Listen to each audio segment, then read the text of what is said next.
Live podcast বিসমিল্লাহ।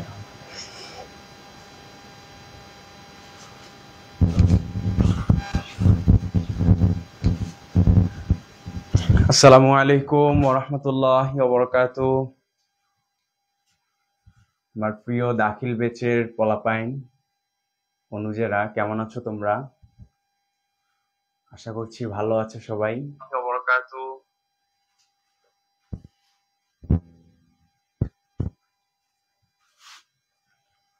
তো কিছুক্ষণের মধ্যেই আমাদের আব্দুল্লাহ আল মামুন স্যার চলে আসবেন লাইভের মধ্যে।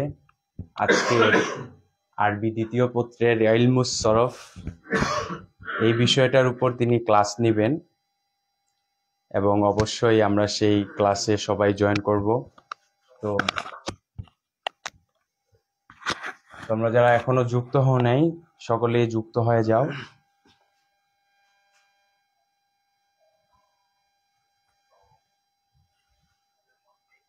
আমরা একটু পরেই লাইভে আসতেছি।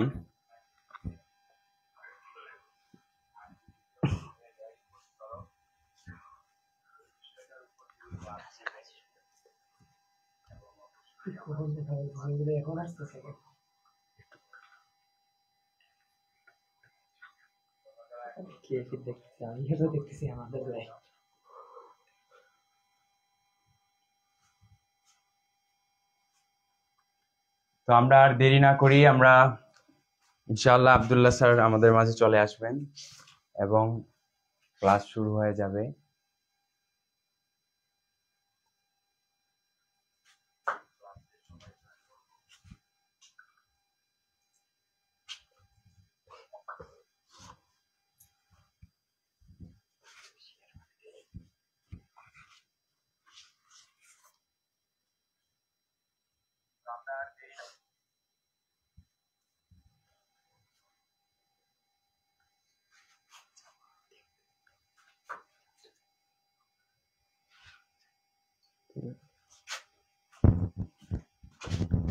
আসসালামু আলাইকুম ওয়া রাহমাতুল্লাহি ওয়া বারাকাতুহু। আশা করছি আমার প্রিয় দাখিল 25 ব্যাচের অনুজেরা তোমরা সবাই ভালো আছো আল্লাহ তাআলার রহমতে।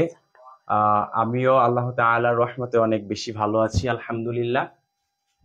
তো আমাদের হচ্ছে লাইভ সিরিজটা, যেটা হচ্ছে আমরা দাখিল 25 ব্যাচের জন্য চালু করেছি। তো কিছু কথা বলার আগেই আমি আমার শ্রদ্ধেয় বড় ভাই মোহাম্মদ আব্দুল্লাহ আল মামুন ভাইকে আমাদের ক্যামেরার সামনে আসার জন্য বলবো।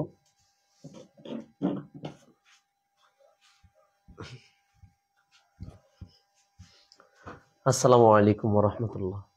তো আলহামদুলিল্লাহ আমাদের সাথে আমাদের সেই বড় ভাই যুক্ত হয়ে গিয়েছেন এবং আমাদের আব্দুল্লাহ স্যার তিনি আজকে আমাদের এই ক্লাসটা নেবেন ইনশাআল্লাহ। তো আজকের প্রথম লাইভে আমাদের এসএসসি 25 দাখিল বেচের আরবি লাইভ সেশনের প্রথম লাইভে সবাইকে স্বাগতম। আজকের হচ্ছে বিষয় তোমরা সবাই জানো, আজকের বিষয়টা হচ্ছে ইলমুস সরফ, অর্থাৎ তোমাদের আরবি দ্বিতীয় পত্রের বিষয়টা। তো আমরা তোমাদের ইতিমধ্যে আমাদের পেজের মধ্যে যে লাইভ ক্লাসগুলো হবে এই লাইভ ক্লাসের রুটিনটা দিয়ে দিয়েছি, যে আমরা একদিন পর পর লাইভগুলো নিব। এখানে পাবলিকলি লাইভ হবে আর এই লাইভের মধ্যে স্যার তোমাদেরকে যে যে বিষয়গুলো তোমাদের পরীক্ষার জন্য উপযোগী সেই বিষয়গুলোর উপর ক্লাস নেবেন। মানে একটা ক্লাস করার পরে যাতে তুমি সেটা থেকে একটা ফিডব্যাক পাও পরীক্ষার হলে, দ্যাটস ইট। এখানে আমরা তোমাদেরকে একাডেমিক টু অ্যাডভান্স বা একাডেমিক টু বেসিক এইভাবে পড়ানোর বা এইভাবে করার কোনো দরকার নাই। যেটা তোমাদের লাগবে পরীক্ষার জন্য ভাইয়া তোমাদেরকে সেটাই পড়াবেন, ঠিক আছে? তো লাইভ যাতে দীর্ঘ না হয়, আমি বেশি কথাবার্তা এখানে আর না বলি, ঠিক আছে? আমি আর এখন ভাইয়াকে তোমাদের এই ক্লাসটা উপস্থাপন করার জন্য সবিনয় অনুরোধ করছি। তো ভাইয়া আপনি আপনার ক্লাসটা শুরু করে দেন ইনশাআল্লাহ। তো তোমরা এখনো যারা যুক্ত হওনি ভাই, তোমরা সকলেই যুক্ত হয় না, কেমন? তো আজকের মতো আমি এখানেই বিদায় নিচ্ছি, আল্লাহ হাফেজ। বাকি লাইভের ক্লাসটা আব্দুল্লাহ ভাইয়া নিচ্ছেন। আসসালামু আলাইকুম।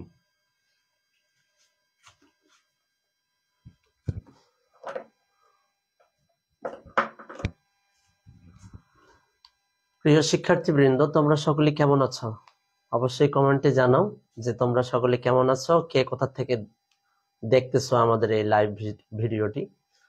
তো আমরা আজকে আরবি দ্বিতীয় পত্রের ইলমুস সরফ এই প্রশ্নটি আমরা ইনশাআল্লাহ সলভ করে দেওয়ার চেষ্টা করব। তার আগে আমরা আরবি দ্বিতীয় পত্রের মান বন্টন সম্পর্কে আমাদের কিছু অবশ্যই জানা দরকার, যে আমাদের কোশ্চেন প্যাটার্নটা কিরকম হবে। অনেকেই চিন্তা ভাবনা করে যে আমি ইলমুস সরফ শুরু করছি, তো এটা পড়তেই আছি, ইলমুন নাহুর দিকে আমাদের খেয়াল নেই।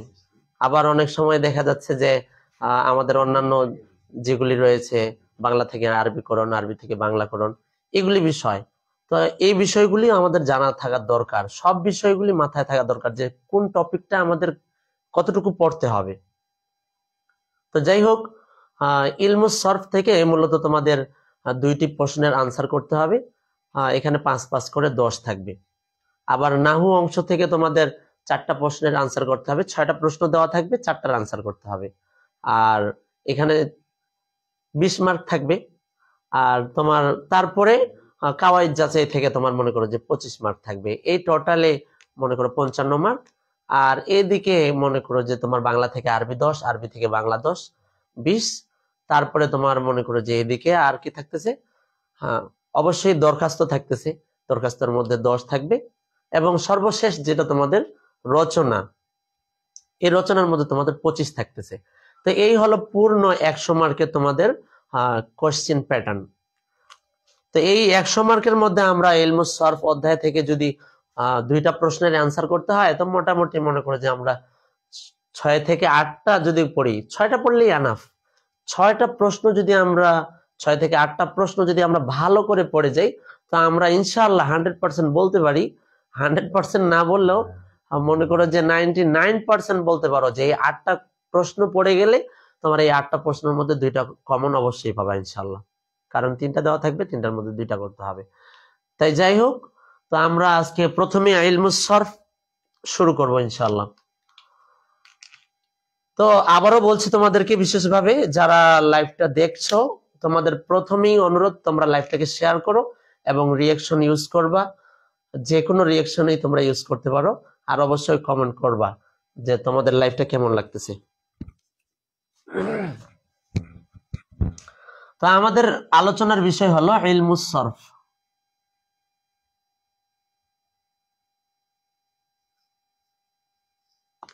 এই যে ইলমুস সরফ, এখান থেকে বিভিন্ন ধরনের প্রশ্ন হতে পারে যে ইলমুস সরফ কাকে বলে, এর আলোচ্য বিষয়, উদ্দেশ্য, এগুলি কি। পূর্ণ প্রশ্নটা যদি আমাদের জানা থাকে, তো যে কোনো ভাবেই দেখ না কেন আমরা সেটার আনসার করতে পারবো ইনশাআল্লাহ।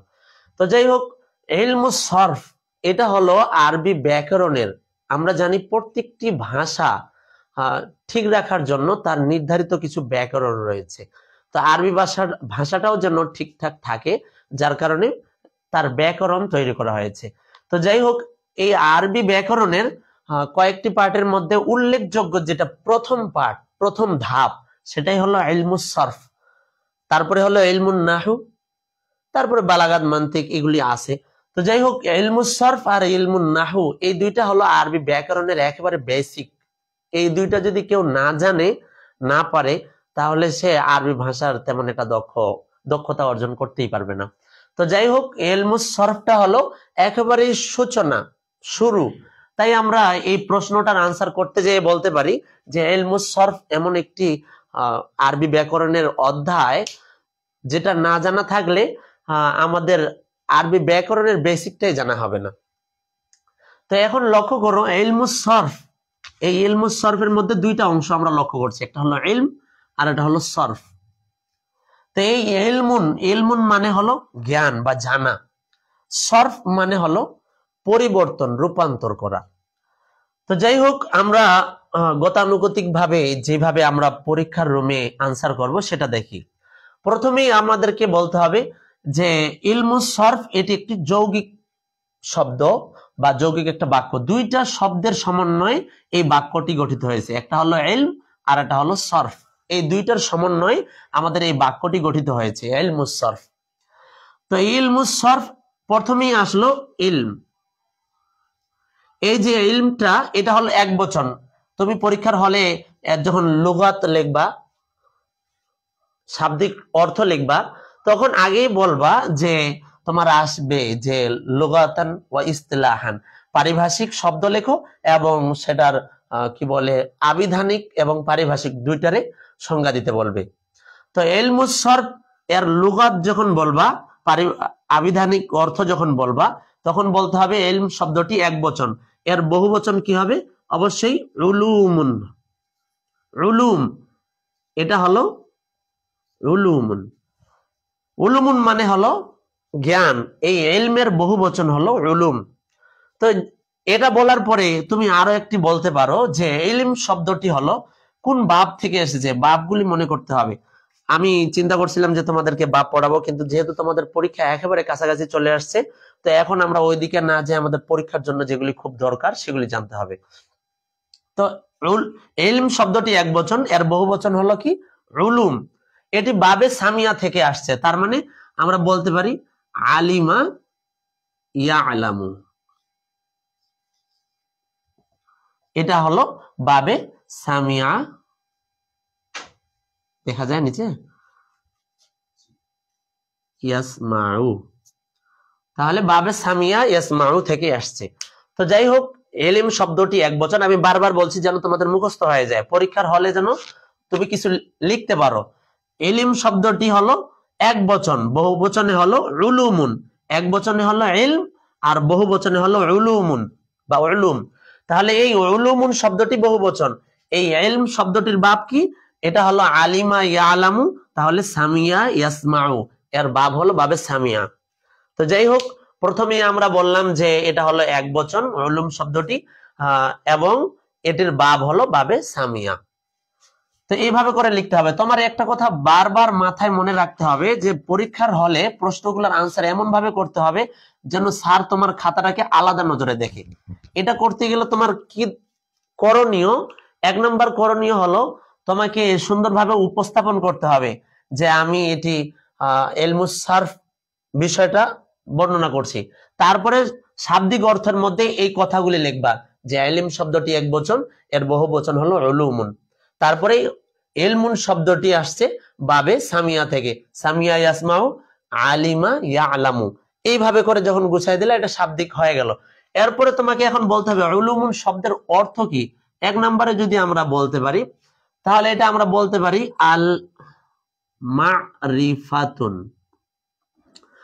এটা হলো আল মারিফাতুন। মারিফা মানে হলো তথা,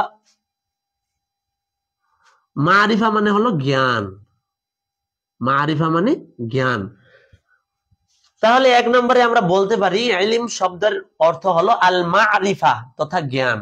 এখানে 4-5টা আরবি এবং বাংলা সহ তোমার মুখস্থ করে নিতে হবে, কারণ এই যে ইলম শব্দটা আছে না, আল ইলমু, এই ইলমু শব্দটা তোমার বিভিন্ন জায়গায় কাজে লাগবে। তখন এই এক জায়গায় যদি তুমি এর অর্থগুলো মুখস্থ করে নাও, বিভিন্ন জায়গায় করতে পারবা। যেমন বলতে পারো ইলমুস সরফ প্রশ্ন যদি আসে, ইলমুস সরফ অথবা ইলমুন নাহু, এই দুইটার মাঝে একটা কমন থাকে। তুমি 90% এটা মনে করো যে ধরে রাখো, হয় ইলমুস সরফ না হলে ইলমুন নাহু, এই দুইটার মধ্যে যে কোনো একটা দিতে পারে। আর এই দুইটা থেকে একটা থাকবে, আর ফেল সম্পর্কে একটা তো অবশ্যই থাকবে। তো যাই হোক, আমরা ওগুলা পরবর্তী ক্লাসে ইনশাআল্লাহ দেওয়ার চেষ্টা করব। তাহলে এই যে ইলম শব্দটা, এর কয়েকটা অর্থ আরবি এবং বাংলা তোমার অবশ্যই মুখস্থ রাখতে হবে তুমি যদি ভালো নাম্বার পেতে চাও। 2 নাম্বার আমরা বলতে পারি আল ফাহমু। আল ফাহমু, ফাহমু মানে কি?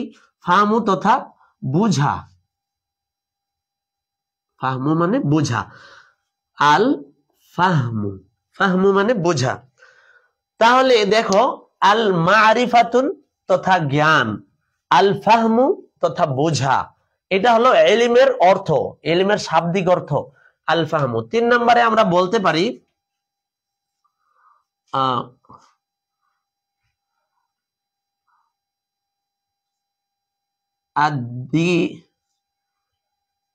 আদিয়ারতু, আদিয়ারতু বলতে পারি, দিরায়াতু, সরি, আদি দিরায়াতু। আদ-দিরায়াতু শব্দের অর্থ হলো অবগত হওয়া। আল ইয়াকিনু, আল ইয়াকিনু শব্দটি ব্যবহার করা যায় আল ইয়াকিন তথা বিশ্বাস। এরকম 3-4টা যদি তুমি মুখস্থ করে নাও তাহলে তোমার এনাফ। এই 3-4টা তোমার সব জায়গায় যদি ব্যবহার করো যে আল ইলমুর এই 3টা হলো শাব্দিক অর্থ, তাহলে শিক্ষক বুঝবে যে না তুমি প্রশ্নগুলি খুব ভালো মোটামুটি পড়েছো, আনসারও খুব ভালো করতে পারতেছো। তো যাই হোক, এটা গেল আমাদের শাব্দিক অর্থ ইলমের। তো ইলম গেল, তারপরে আছে আসরফ। এই সরফুন শব্দটার অর্থ হলো রূপান্তরিত হওয়া, রূপান্তর। এটা তোমার আরবি লাগবে না, রূপান্তর, রূপান্তর বা পরিবর্তন বলতে পারো, পরিবর্তন। তাহলে আসরফ মানে রূপান্তর, পরিবর্তন, বদলও বলতে পারো, বদল, বদল করা বা পরিবর্তন করা। তাহলে ইলম মানে হলো জানা, জ্ঞান, বুঝা, উপলব্ধি করা, হৃদয়ঙ্গম করা, এগুলি। আর ইলমের একটা আরো একটা, যে আরবির পাশাপাশি যদি তুমি একটু ইংলিশ হালকা ব্যবহার করতে পারো তাহলে কিন্তু আরো শিক্ষকের কাছে তোমার খাতাটা আরো আকর্ষণীয় হয়ে তুলবে। তাহলে ইলমের শব্দে তুমি বলতে পারো যে এটা নলেজ,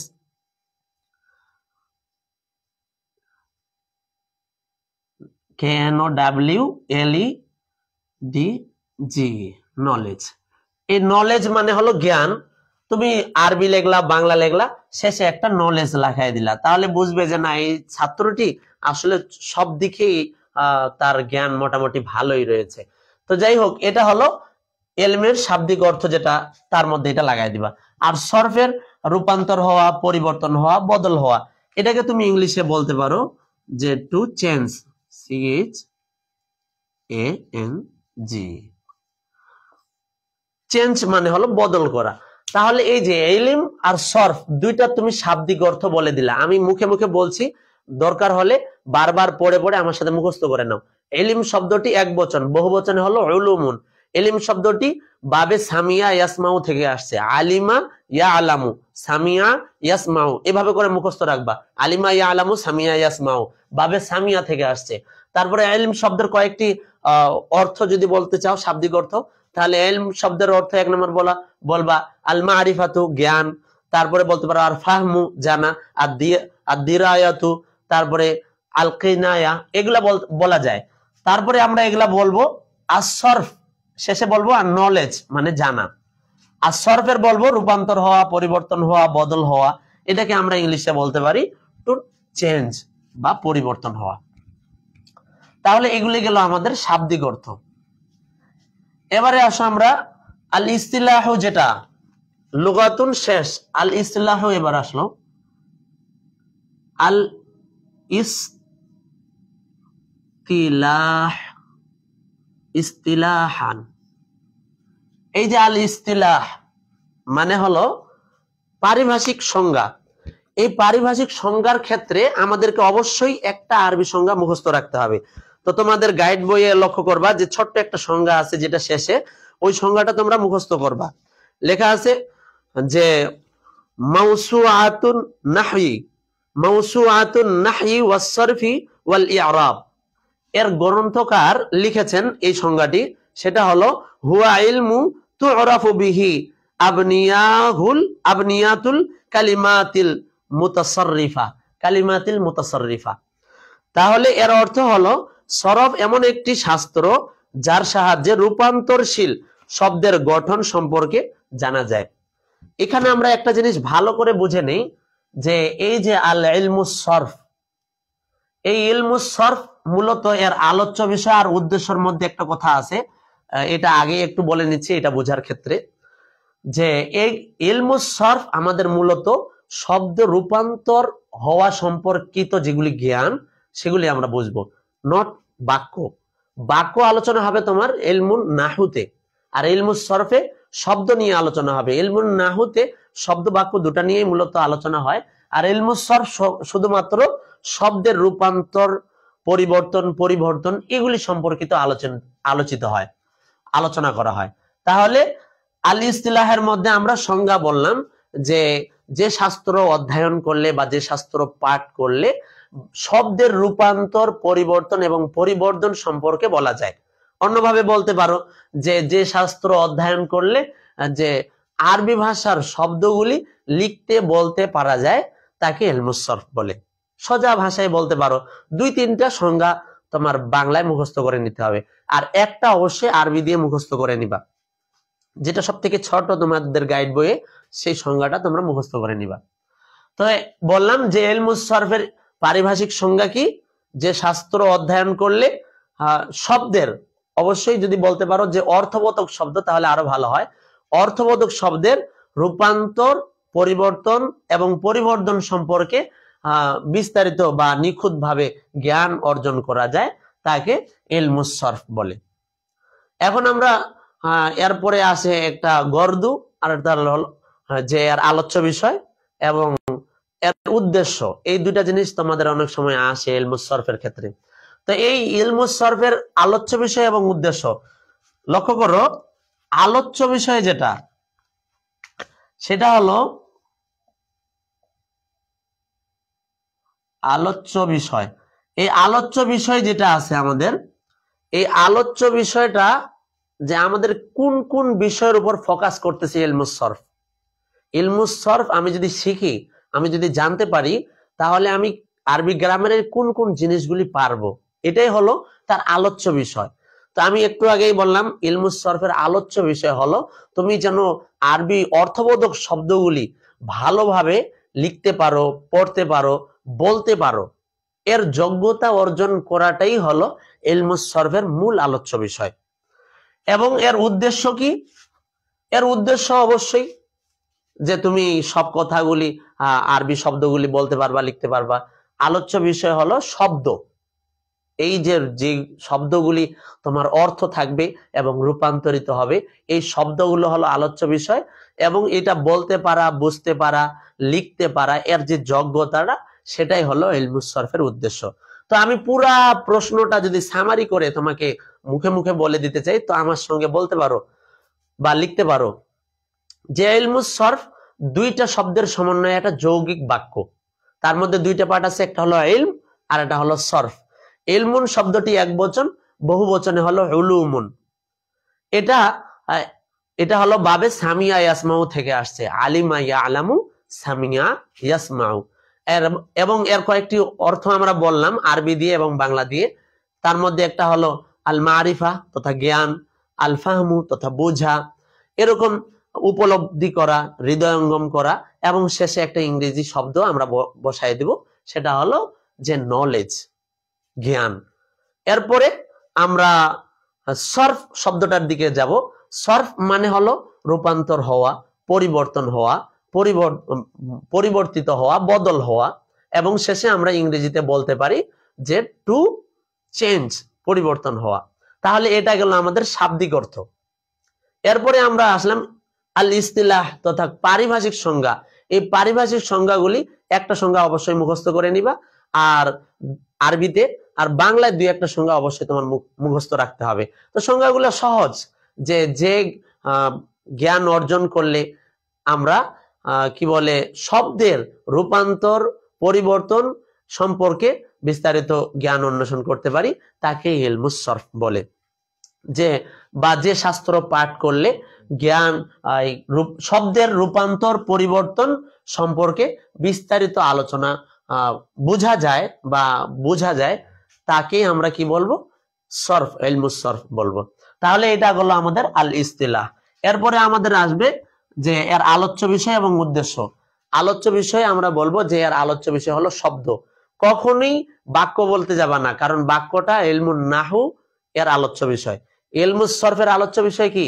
ইলমুস সরফের আলোচ্য বিষয় হলো শব্দ, তবে অবশ্যই সেটা অর্থবোধক শব্দ হতে হবে। যে কোনো শব্দ হলে যে শব্দের অর্থ নেই, সেটা কিন্তু ইলমুস সরফের আলোচ্য বিষয় নয়। ইলমুস সরফের আলোচ্য বিষয় হলো যে শব্দগুলি অর্থ রয়েছে, অর্থবোধক শব্দগুলির আলোচ্য বিষয় হলো ইলমুস সরফের। আর এর উদ্দেশ্য কি? অবশ্যই শব্দটা যেন আমরা ভালো মতো জানতে পারি, শব্দটা যেন আমরা ভালো মতো বুঝতে পারি, এবং শব্দটা যেন আমরা ভালো মতো লিখতে পারি, এর যোগ্যতা অর্জন করাটাই হলো ইলমুস সরফের আলোচ্য বিষয়। তো তোমরা নিশ্চয়ই ইলমুস সরফ সম্পর্কে বিস্তারিত হয়তো তোমাদের মাথায় কিছুটা হলেও ঢুকছে। এই ইলমুস সরফ এবং ইলমুন নাহু এবং আমাদের কাওয়াইদ যাচাই, এই 3টা থেকে 55 মার্কের অ্যান্সার করতে হবে। তার মধ্যে ইলমুস সরফে 5 করে 10 মার্ক হবে, আর ইলমুন নাহুতে আমাদেরকে 20 মার্কের অ্যান্সার করতে হবে, আর কাওয়াইদ যাচাই থেকে 25, এই মোট 55 মার্কের অ্যান্সার করতে হবে। তোমাকে আমি বারবার বলি যে এখন থেকেই পড়ালেখা শুরু করে দাও, খবরদার সময় নষ্ট করিও না। আর মাত্র তোমাদের হাতে কয়েক মাস সময় রয়েছে। তুমি যদি এখন থেকে প্রিপারেশন নেওয়ার চেষ্টা করো বা শুরু করে দাও, তাহলে অবশ্যই তুমি ভালো কিছু করতে পারবা। এরকম একটা প্রশ্ন কয়েকবার যদি তুমি ভালো করে মন দিয়ে পড়ো, তাহলে তোমার মাথায় সেট হয়ে যাবে। আর পরীক্ষার হলে তখন দেখবা যে তোমার এই প্রশ্নগুলা 4-5টা যদি শব্দ মুখস্থ করে যাও, তার মধ্যে থেকে 3টা তোমার মনে এসে যাবে, বা 2টাও যদি মনে আসে, এই 2টা বসাই দিলেও তুমি পুরা মার্ক পাবা। এই একটা প্রশ্ন লিখলে তোমার 5 মার্ক। তোমাদেরকে বলি যে এই পরীক্ষার হলে অনেকজনে তোমরা কি করো, যে এই প্রশ্নগুলা যেটা 5 মার্কের প্রশ্ন, সেটা লিখতেছো 3 পৃষ্ঠা। এতে করে দেখা যায় শেষে তুমি সব প্রশ্নগুলোর অ্যান্সার করতেই পারছো না, শেষ করে দেবো। তো যাই হোক, এতে করে দেখা যায় যে তোমার যতগুলি আনসার করতে বলছে, যতগুলি প্রশ্ন চাইছে, তুমি ততগুলার আনসার করতে পারছো না। তো দেখি নেই এর মাঝে যে তোমরা আমাদেরকে কেউ কমেন্ট করছো কিনা, যে কিছু জানার জন্য। যাক, অনেকজনে কমেন্ট করছে, যাক আলহামদুলিল্লাহ, অনেকজনে ভিডিও দেখতেছো। আমাদের এই ভিডিওটা এখনো যারা শেয়ার করেনি, অবশ্যই লাইভটা শেয়ার করে দাও।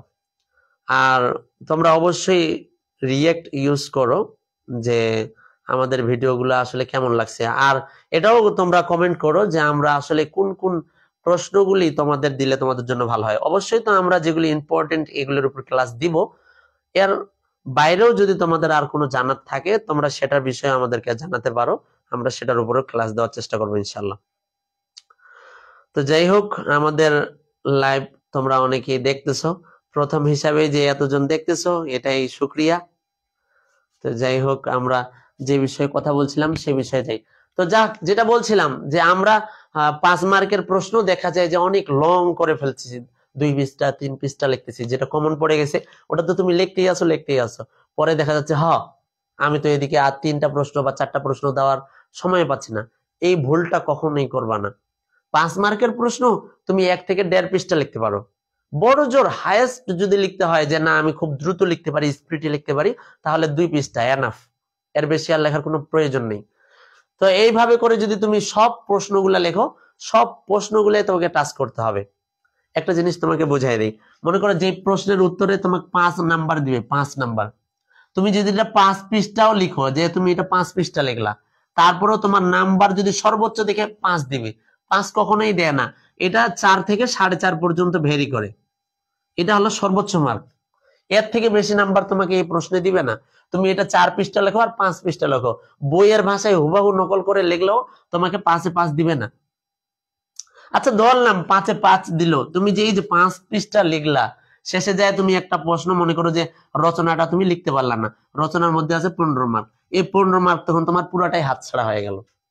এই 15 মার্কের মধ্যে 1 মার্কও তুমি পাইলা না। এতে করে তোমার কি করা উচিত ছিল, যে এই 5 পৃষ্ঠা না লিখে এটা যদি আমি 1 পৃষ্ঠাও লিখতাম, তো আমাকে 4 নাম্বার না দিয়েও এনি 3 নাম্বার দিত শিক্ষক। এই 3 নাম্বারও যদি পাইতাম, আর এই রচনার মধ্যে যদি দেখা যাইত যে 5 নাম্বারও যদি আমি না পাই, যদি এখানে 10 পাইতাম, তাহলে দেখো এখানে 10 আর এখানে 3, তোমার টোটালে 13 মার্ক দাঁড়ায় গেল। তুমি পাইলা 13 মার্ক। আরেকজন এই যে 5 নাম্বারের প্রশ্নটা 5 পৃষ্ঠা লেখার কারণে 4.5 পাইছে, কিন্তু এই দিক দেখা গেল সে 15 মার্কের আনসারে করতে পারেনি। এতে করে দেখা যাবে যে অনেক ভালো লেখার পরেও এর রেজাল্টটা খারাপ হয়ে চলে আসছে। আর যে দেখছে যে না আমি এদিকে অল্প লিখছি, এদিকেও লিখছি, সব দিকে গুছিয়ে লিখছি, তার রেজাল্টটা ভালো হয়ে যাবে। শেষের দিকে একটা কথা বলি, পরীক্ষাটা কে কত বেশি জানে, কে কত বেশি পারে, এটা ম্যাটার না, এটা ডাজন্ট ম্যাটার।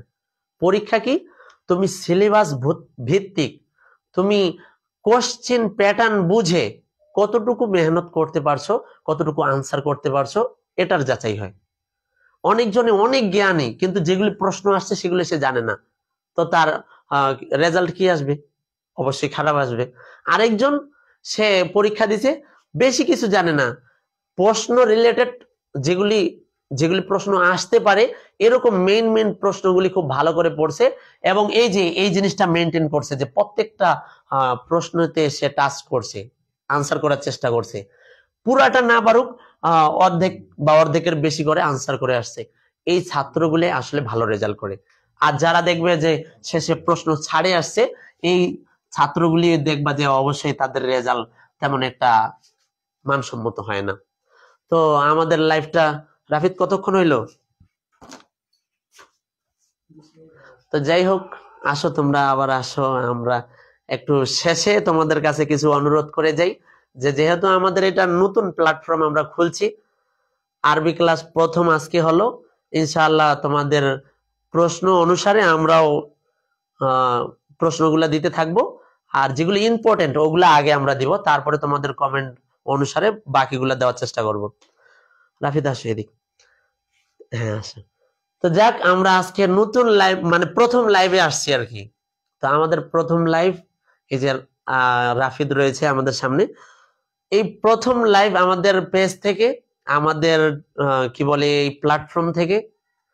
তো অবশ্যই তোমরা আমাদেরকে সাপোর্ট যদি করে যাও, তোমাদের ফ্রেন্ড সার্কেলদেরকে যদি জানাও আমাদের প্ল্যাটফর্মটার কথা, আমাদের এই প্ল্যাটফর্মটা যদি অনেক উপর লেভেলে যায়, আমরা তোমাদেরকে নিয়ে আমাদের অনেক আশা যে আমরা এখন তো মনে করো যে দাখিল বা এসএসসি পর্যায়ে আছি, আমরা ভবিষ্যতে এটা আরো আপডেট করতে চাই, আমাদের মেম্বার গুলো আরো বাড়াতে চাই। তো এর জন্য তোমরা যদি আমাদেরকে একটু সাপোর্ট করো, তাহলে ইনশাআল্লাহ আমরা উপরে যাব। আল্লাহ তাআলার অশেষ রহমত যদি আমাদের থাকে, আল্লাহ তাআলা যদি এই প্ল্যাটফর্মটা আমাদের কবুল করে, তো নিশ্চয়ই আমরা ভালো কিছু করব ইনশাআল্লাহ। তোমরা দোয়া রাখিও, আমরা তোমাদের কাছ থেকে দোয়া চাই এবং সর্বদিক থেকে সাপোর্ট চাই। বিশেষ করে আমাদের ভিডিওগুলি শেয়ার করবা, লাইভগুলি, এবং তোমাদের ফ্রেন্ড সার্কেল যারা রয়েছে তাদেরকে আমাদের এই মেম্বারগুলির কথা বা আমাদের প্ল্যাটফর্মটির কথা জানাবা যে ভাইয়াগুলি এইভাবে ক্লাস নেয়। আর আমরা আশাবাদী যে আরবি ক্লাস তেমন বেশি প্ল্যাটফর্ম নাই, আরবির হয়তো প্ল্যাটফর্ম খুব কম। তো আমরা এই উদ্যোগটা নিয়েছি। তোমাদের কেমন লাগতেছে যে আমরা আরবি ক্লাসগুলি নিচ্ছি এটাও জানাবা। আর হ্যাঁ, আমি ভিডিওতে আমি বলছিলাম যে তোমাদের যারা স্কুল বেজ আছো, সাধারণ যারা স্কুলের বেজ আছো, তোমাদেরকেও আমরা মাহরুম করব না, তোমাদেরও অবশ্যই লাইভ ক্লাস হবে। আমরা সামনে ইনশাআল্লাহ তোমাদেরও লাইভ ক্লাস নিয়ে উপস্থিত হব। কিছু বললে বলো। তো যাই হোক, লাইফে আর আমরা আর প্রথম লাইভ বেশি দীর্ঘ করছি না। তো আজকে এই পর্যন্তই। তোমরা ভালো থাকো। সামনে ইনশাআল্লাহ কালকে দিন বাদ আছে, পরের দিনে আবার কোন সাবজেক্ট আছে জানি, পরের দিনে হয়তো আছে আপনার। তো যাই হোক, তোমরা রুটিন পাইছো কিনা সেটাও কমেন্টে জানাবা যে রুটিন পাইছো কিনা। পরের ক্লাসটা হচ্ছে ভাইয়া বুধবার, কোরআন নির্বাচিত বিষয়। হ্যাঁ, কোরআনের কয়েকটা বিষয় আছে। একটা হলো সূরা বাকারা, তোমাদের দাখিল বেসের জন্য সূরা বাকারা, সূরা আলে ইমরান নির্বাচিত বিষয়, আর একটা শেষে হলো তোমাদের মাদগুন্না যেগুলি আছে আর কি, তাজবিদ, এই অংশ থেকে। তো প্রত্যেকটা অংশে জানা থাকার দরকার। তো তাজবিদ আর নির্বাচিত বিষয়, এই দুইটা বিষয় আমি আগে ফোকাস করব, যেহেতু এগুলা থেকে কম পড়ার লাগবে। আর সূরা বাকারা থেকে একটু হিউজ পরিমাণে সূরা বাকারাটা আমরা শেষে ধরার চেষ্টা করবো ইনশাআল্লাহ। তো যাই হোক, কালকের দিনটা বাদ পরের দিনে আবার আল্লাহ তাআলা যদি আমাদেরকে সুস্থ রাখে, আমাদের টিম মেম্বার যদি ভালো থাকে, সুস্থ থাকে, আর সবকিছু আবহাওয়া যদি আমাদের অনুকূলে থাকে, ইনশাআল্লাহ আবার দেখা হবে আগামী পরশুদিন। ততদিনে ভালো থাকো, আমাদের জন্য দোয়া রাখিও, ইনশাআল্লাহ পড়ালেখা ভালো করো।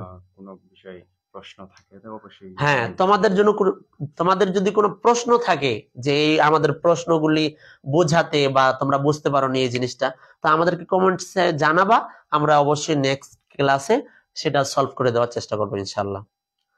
তো আজকে এই পর্যন্তই। আসসালামু আলাইকুম ওয়া রাহমাতুল্লাহ। আসসালামু আলাইকুম।